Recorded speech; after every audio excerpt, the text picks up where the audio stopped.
真正嘅大女主從嚟都唔係喺垃圾堆入邊揀男人。家陣文女咧就喺湖南衛視嘅《乘風破浪》成功翻紅啦，點知咧就連帶翻出20年前嗰一單熱戀。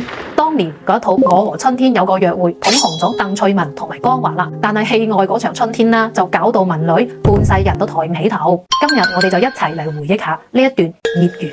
喺1996年已經結咗婚嘅江華同埋鄧萃雯就棄假情真，連續被爆6日出入女方嘅香閨。當時咧，江華嘅太太麥潔文就帶住個肚，兩公婆聯手開幾招，指責鄧萃雯係狐狸精，主動勾引男方。一夜之間，鄧萃雯就由侍后變成小三啦，事業遭到雪藏，喺街頭被臭罵。而江華咧拍籮柚翻屋企，仲憑後嚟嘅《西遊記》《尋秦記》再上神壇。諷刺嘅係咧，江華後嚟因病退圈賣保險為生，而鄧萃雯喺捱足8年之後，先至憑《金枝玉葉》成功翻身。2010年仲憑借《巾幗梟雄之義海豪情》入邊嘅鄭九妹連裝 TVB 視后。呢部電視劇真係非常之精彩，有上下2部，強烈推薦。特別係入邊對於家國情懷以及男女之情嘅詮釋，表現形式非常之高級。但係咧，59歲嘅佢至今單身，一句愛情都係 A 貨，道盡滄桑。而作為一個離婚律師，打咗咁多場離婚官司，見盡咗第三者人才兩失。首先第一，社會性嘅死亡。公眾嘅記憶咧，永遠只係會停留喺狐狸精呢一個封面。就算你拎足10個視后獎，啲人咧記住嘅永遠都係1996年嗰單醜聞。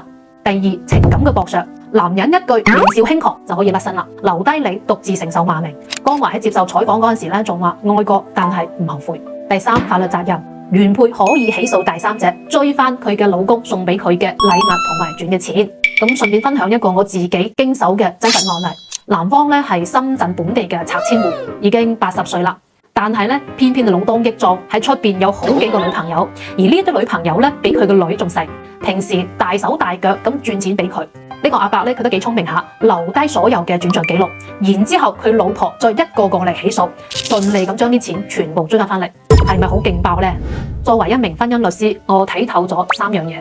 第一，婚姻係利益嘅共同體。其實好多明星婚姻就算出現咗問題，都唔會輕易離婚，因為佢哋要維護佢哋嘅公眾形象，從而保障雙方嘅經濟利益。咁我哋普通人又何嘗唔係呢？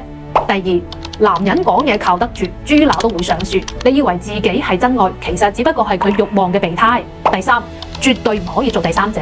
你以為係愛情，只不過係自欺欺人，收到嘅錢全部都要還翻去。